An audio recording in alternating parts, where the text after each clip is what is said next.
A package, with the branding from the online marketplace, Forrest, exploded at the home of Dr. Bill Walters, a renowned AI consultant at Eastwood University. Dr. Walters innocently opened the package, which had been left at his doorstep. The explosion caused him severe injuries. He was rushed to Peterstown Hospital for immediate medical attention, but unfortunately, he succumbed to his injuries shortly after arrival. As of now, the package has been confirmed to have been delivered from Forrest, the popular e-commerce website, which had a homemade explosive device, cunningly disguised as a regular Forrest parcel. It had seemed to have come from one of Forrest's warehouses, making it challenging for authorities to trace the origin of the bomb. Law enforcement officials are working closely with Jim Bozo, the CEO and founder of Forrest, to analyze other potential evidence that may lead to identifying the suspect. However, at this point, there are no concrete leads. Colleagues and students of Dr. Bill Walters described him as being a dedicated educator who was admired for his passion for teaching and groundbreaking research in artificial intelligence. The university community held a vigil to pay their respect to their esteemed professor. Local law enforcement is urging the public to exercise extreme caution when handling unexpected Forrest packages. Residents are encouraged to be vigilant, report any suspicious activities, and contact the police immediately if they encounter any questionable Forrest packages delivered to them. In other news, when Bill Walters opened the package, it detonated, causing his left arm and leg to be blown from his torso. The explosive device was ingeniously designed to be activated when the package was opened, making it difficult to detect beforehand. Bombings started happening all over the country, within just weeks, sometimes even days, between attacks. A Forrest package was delivered to Professor Robert Sinclair at the University of Redbrook. The bomb exploded, and caused Sinclair to lose several fingers and suffer severe injuries to his face and torso. Millen Henderson, Professor Sinclair's assistant, and two other students, Barry Gunther and Susan Fares, died in the blast. A software engineer in California discovered a suspicious Forrest package in the parking lot of his building. When he picked it up, the bomb inside exploded, killing him. AI expert Richard Ellis and his wife and two daughters were killed when Richard opened a package bomb at his home in New Hampshire. A package was even sent to the personal residence of Forrest's CEO Jim Bozo himself, who was not home, but on his yacht at the time. At first, university professors, internet executives, technology experts and anyone with online influence were all potential victims in the bomber's twisted crusade. But over time random explosions started killing people with no fame or connection to technological industry. An explosion went off in the New York subway, killing 45 people and injuring 82. A shopping mall in Ohio was evacuated before a Forrest box device blew up. 2 security guards died from their injuries. The bombing shocked the nation, and fear spread like wildfire.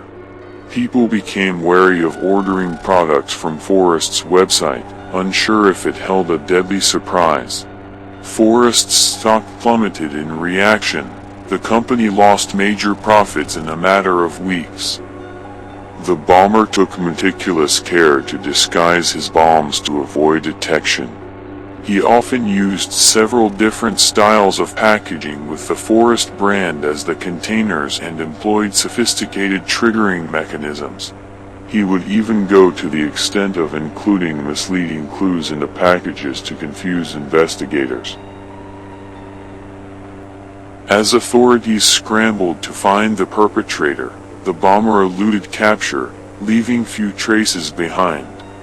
But on several incidents, some witnesses reported seeing a man, prior to the explosion, wearing a Forrest delivery driver uniform, driving a Forrest delivery van. The delivery bomber, as he came to be known, became a mystery, taunting law enforcement and leaving a trail of hellfire in his wake. A manifesto, officially titled Artificial Intelligence, It Is Over, was also known as the Delivery Bomber Manifesto. It was a 35,000-word document, which provided a detailed account of the bomber's anti-AI beliefs and the motivations behind his bombing campaign.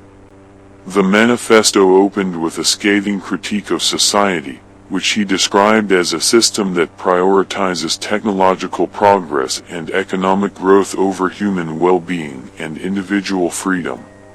The bomber concluded the manifesto by advocating for a rage against the system. He called for individuals to resist and dismantle the infrastructure that he believed was destroying humanity and the world.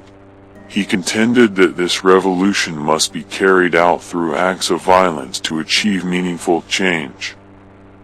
The bomber was convinced that technological advancements was causing more harm than good, leading to the erosion of human freedom and planting the seed for human extinction. He also ranted about his hatred for the rapid growth of online consumer culture, which affected him to the point where he would suffer unbearable migraines and manically black out. Not long after the bomber's manifesto was sent to police, they contacted Professor David Clark for more information on how the bombs were produced.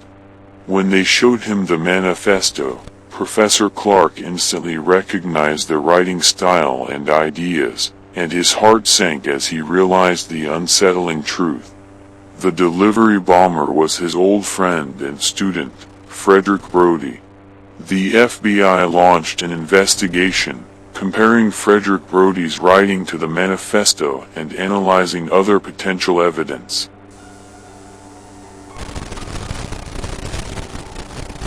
On a chilly morning in early March, the peace of the forest was shattered by the sound of approaching vehicles.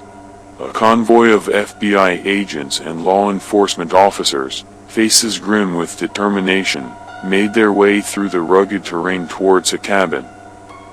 As the law enforcement team surrounded the cabin, they took every precaution, knowing that the delivery bomber was considered armed and dangerous. They knew that any wrong move could trigger a potentially deadly response. With guns drawn, and nerves on edge, they issued the command for Frederick Brody to come out with his hands up. The seconds ticked by like hours as they waited for a response. Anders, you take the left side. Sanchez, cover the back. And be ready for anything. This guy is dangerous. Moments later, the cabin door creaked open, and there stood Frederick Brody, his unkempt beard and wild eyes revealing a man who had retreated far from the world he once knew. Hands up, get down on the ground! Frederick didn't comply, raising only one arm slowly. His hand trembled as he showed the agents that he gripped a belt of hand grenades. The tension in the air was palpable as the enforcement officers cautiously stared at a tangle of wire, attached to each grenade pin. They all froze. You've caused a lot of pain and fear, buddy. It's time to face the consequences of your actions. Frederick's thoughts drifted back to the manifesto he had penned, the twisted beliefs he had clung to so fiercely. He wondered if his voice had been heard, if his message would live on, or if it would fade into obscurity like the echoes of the forest. I had to make them see, to make them understand. Violence is never the answer. There are better ways to express discontent and bring about change.